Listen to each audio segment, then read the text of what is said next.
Hej, jeg er Joachim, og jeg er i dag på Glamsberg Frie Efterskole for at finde ud af om danskheden. Vi vil gerne se, hvad folk synes om danskheden i Danmark lige nu.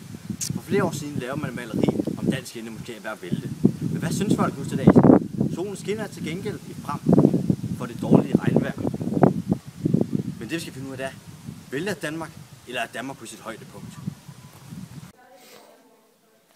Jeg står her med, eller det sidder så godt nok med, men jeg står her med Andreas og Anna fra Glamsberg Frie Efterskole.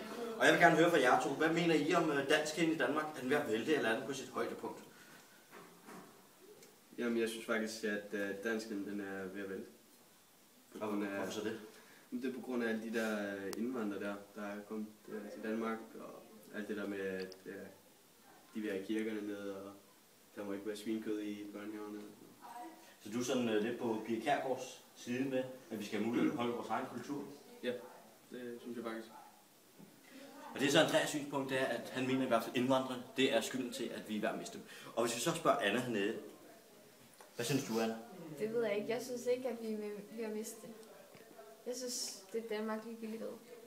Det er Danmark lige meget hvad? Ja. Så hun mener, at den danske kultur, den ligesom forandrer sig med tiden.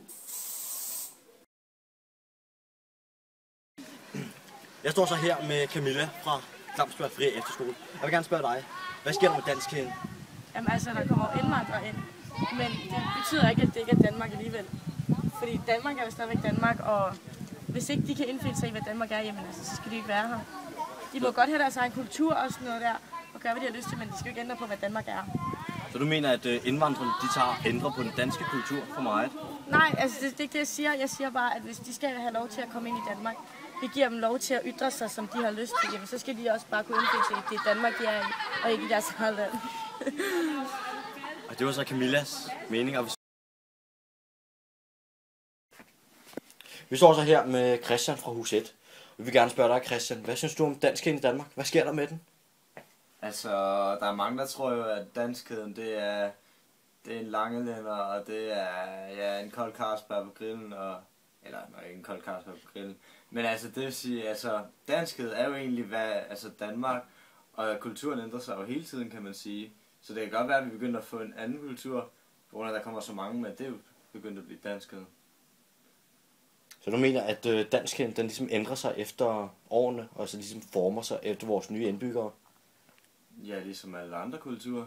Altså, hvis du tog Kina, og så du bombede dem med masser af sorte mennesker, så ville det jo være Kinas kultur. Selvom man stadig ville kende det som ris og risknæsker og ja, alt det der, så ville det jo stadig være den kultur, det var der. Så lige sagt, så mener du ikke, at vores danske, den bliver ødelagt, den former sig bare efter vores nye kultur? Nej, jeg mener ikke, den bliver ødelagt. Ja, men lige præcis, den bliver ikke ødelagt, men den bliver ny, ligesom fornyer sig. Den bliver ændret.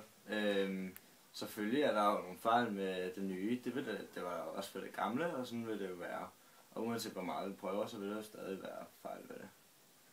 Mange tak, Christian.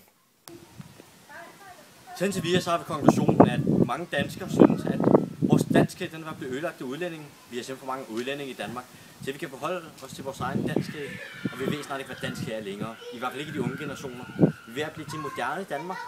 Det er ligesom blandes med alle kulturer. Men på samme tid, så med vores sidste rapport med Christian, vi er ikke ved at miste vores danskhed. Vi får en ny danskhed. Danskheden former sig efter vores nye kultur, vores nye indvandrere, vores nye indbyggere, vores nye generation af danskere. Men er det virkelig sådan, det sker? Er danskheden ved at vælte, eller er den på sit højdepunkt? Eller er den overhovedet noget sted? Umiddelbart så siger folkene, at den gamle danskhed er ved at forsvinde, og en ny danskhed er på vej. Jeg er Joachim fra Glamsberg Frie Efterskole. Super dansk. Sig farvel og tak til næste gang.